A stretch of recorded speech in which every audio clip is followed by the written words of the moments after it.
guys, welcome to Toy Chat. This is Max. And Sang. So, this is going to be the grand finale of our Fashion Fairytale Week.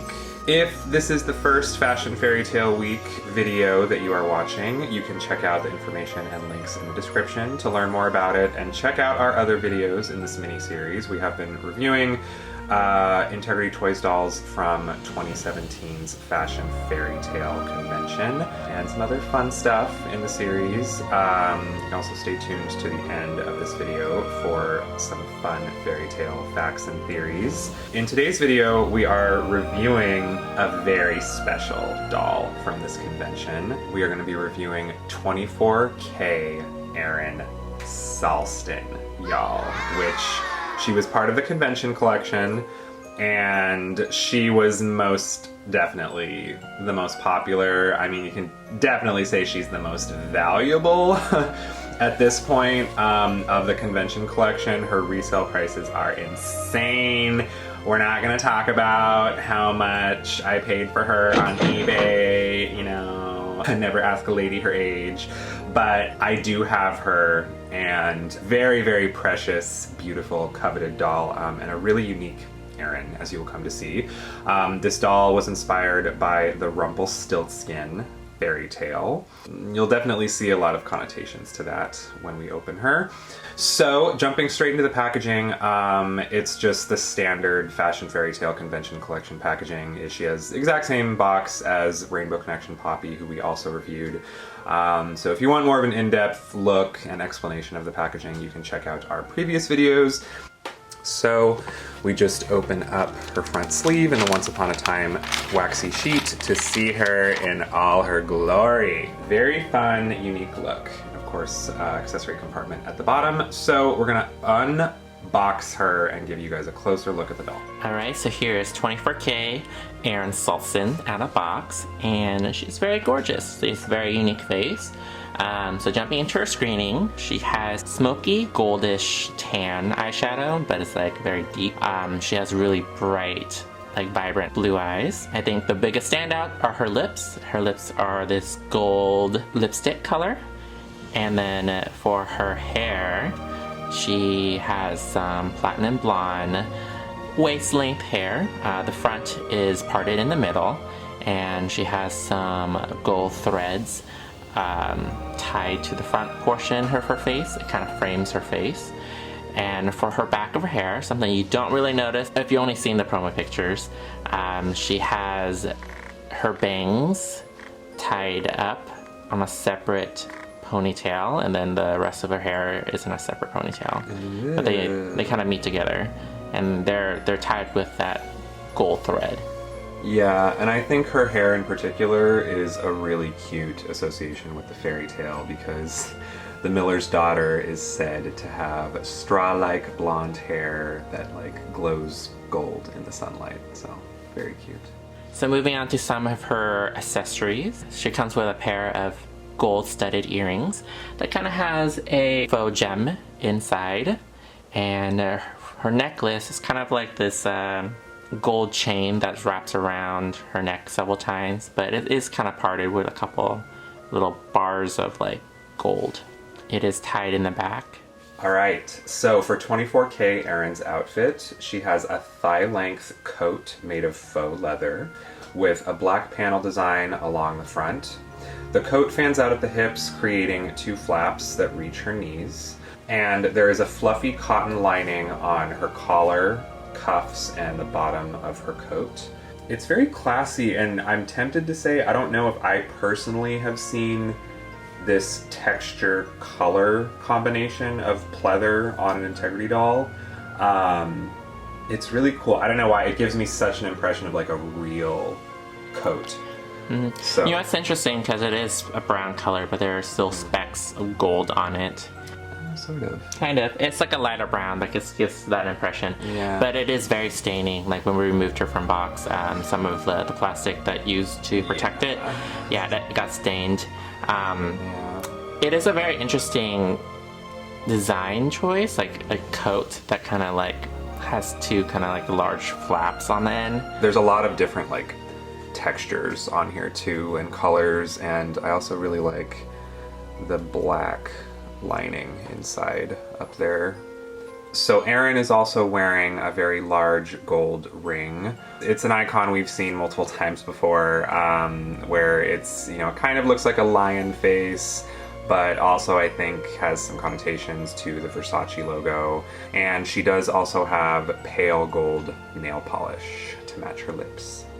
So underneath her jacket, Erin is wearing a black mesh shirt that is completely sheer, and it has gold stars and moon embroidery. Very fun. I really like this shirt, and it is a very bold, sexy look on its own. Yeah, it's not very modest, but and yeah, she has like a bunch of them all over her. Yeah. She even has a star right in her special area, so Barely covers her bits, but really love it.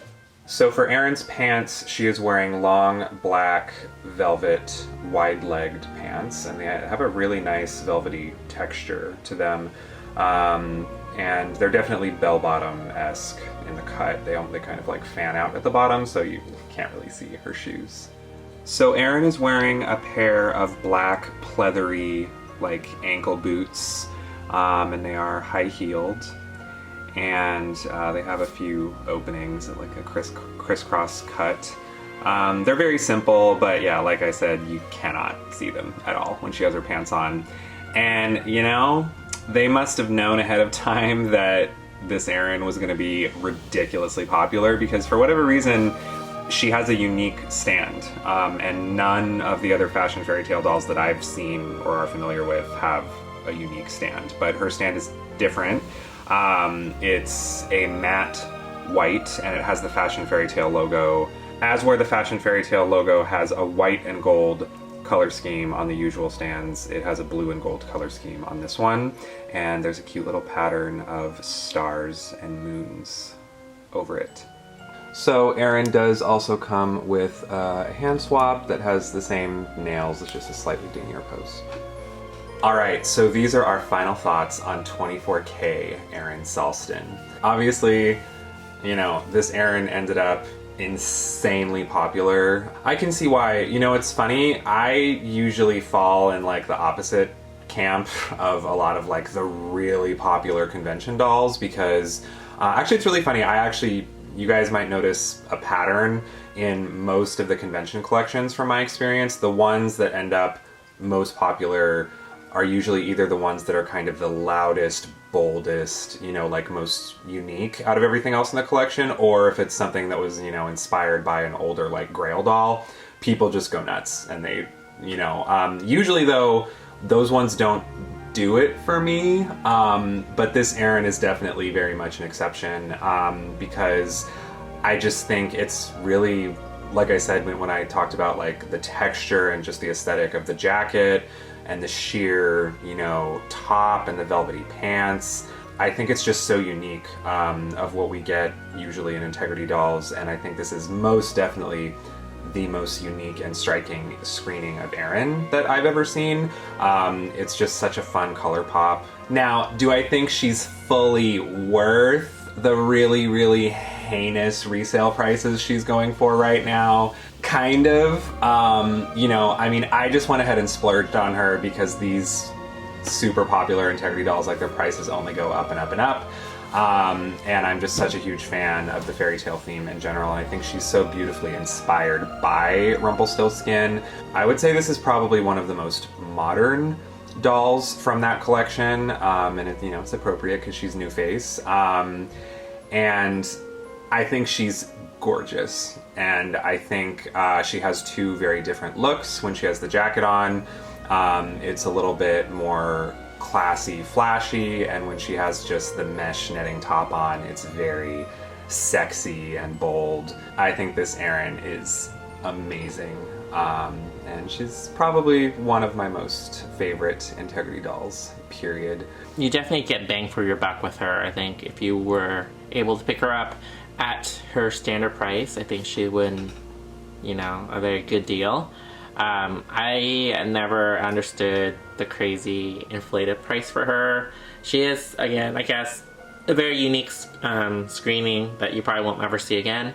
So I think that's probably what drives up her costs. She's definitely not my favorite doll from the convention, but I can definitely see what people appreciate about her. And I agree with Max, some of the most popular dolls at the conventions are the most controversial ones. It's very interesting to see that what is popular and what sells well is, you know, not necessarily the most safest bets for integrity, but they do tend to keep it to the very like safe dolls and characters for their standard lines, and they go a little bit more crazy for the conventions, and those ones end up being really popular. Alright, so thank you so much for watching our review of 24K Erin Salston from the Fashion Fairytale collection. Don't forget to stay tuned after this to hear some trivia facts about Rumpelstiltskin's Fairytale. Don't forget to like and subscribe if you haven't already. You know, click on that bell button to get the latest news and information from our channel. And we'll see you next time. Bye! Bye!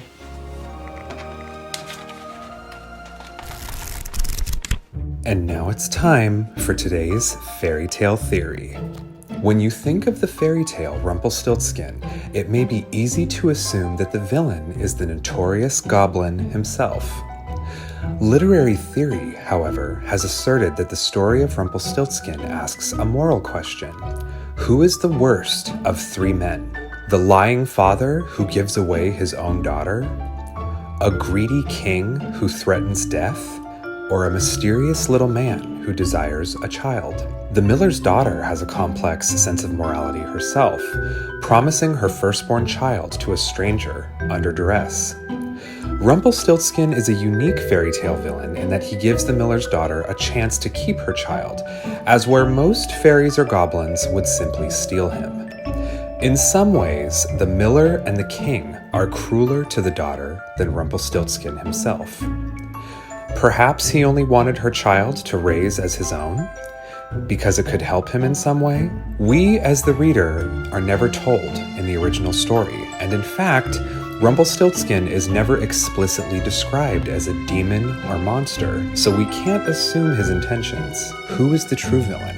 What is the meaning of this story? If you'd like to dive deeper into the literary theory of the Rumpelstiltskin fairy tale, which dates back as far as 5,000 years ago, we'll include some links in the description below. Until next time, is it the end?